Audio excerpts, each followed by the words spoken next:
भगवान कहते हैं कि अज्ञानी आदमी एक बैल के समान है। वो ज्ञान में नहीं बड़ा होता है, वो आकार में बड़ा होता है। बैल केवल आकार में बड़ा होता है। तो भगवान ने बाहर निकल करके उस झोपड़ी से वैश्या के क्या उत्तर दिया कि my purification is more powerful than her contamination.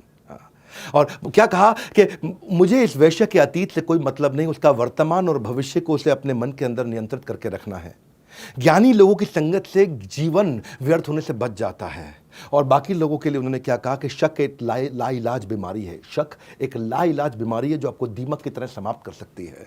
8वीं कथा के ऊपर चलते हैं, कोलैबोरेट नॉट कंपीट। एक व्यक्ति भगवान की शरण में आया, बोला मैं बहुत परेशान हूं। भगवान ने कहा क्यों परेशान हूं? बोले महात्मा बुद्ध मैं बड़ा व्यापारी हुआ करता था, मेरा सारा व्यापार डूब गया। बोले क्या हुआ? बोला मेरा दोस्त था बचपन का, वो बहुत गरीबी में था, गुर्बत में था, परेशानी में था। मैंने उसकी परेशानी में उसकी मदद करी और इतनी मदद करी कि आज वो बड़ा व्यापारी हो गया और रोज बढ़ता चला जा रहा है, इतना बड़ा व्यापारी हो गया और मैं रोज गरीब होते चला जा रहा हूं, पूरी तरह बर्बाद हो गया। मैं रोज उसको देखता हूं कि वो और आज आगे बढ़ गया और रोज अपने आप को देखता हूं कि मैं और नीचे गिरा, उसको देखता हूं वो और आगे बढ़ा, फिर देखता हूं वो और आगे बढ़ा और भगवान वो इतना बड़ा हो गया और मैं बिल्कुल बर्बाद हो गया। तो गौतम बुद्ध ने से कहा कि तुमने उससे जाके मदद मांगी? बोला नहीं, मैं मदद मांग के अपने आप को छोटा नहीं करना चाहता। भगवान ने कहा एक ही गलती है तुम्हारी, उसकी सबसे बड़ी अचीवमेंट है कि उसने अपनी ग्रोथ पे फोकस किया और तुम्हारा सबसे बड़ा फेलियर है कि तुमने भी उसी की ग्रोथ पे फोकस किया।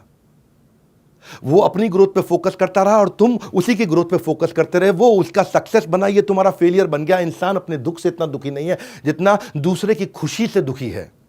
जब इंसान दूसरे को खुश देख करके drop your ego and ask for help हो गया, उसने हेल्प तो लिया। भगवान ने भगवद गीता का एक और प्रिंसिपल एस्टैब्लिश किया, दंभो दर्पो अभिमानश्च क्रोध पारुष्यमेव च अज्ञानम चाभिजातस्य पार्थ संपदमासुरीम।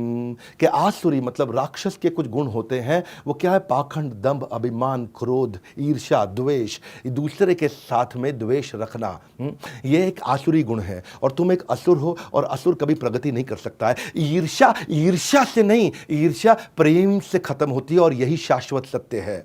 हम उसी वक्त असफल हो जाते हैं जैसे ही हम अपनों को छोड़ करके दूसरों पे ध्यान देने लगते हैं। और भगवान बुद्ध ने जैसे इसको समझाया, उसको ये बात समझ में आई।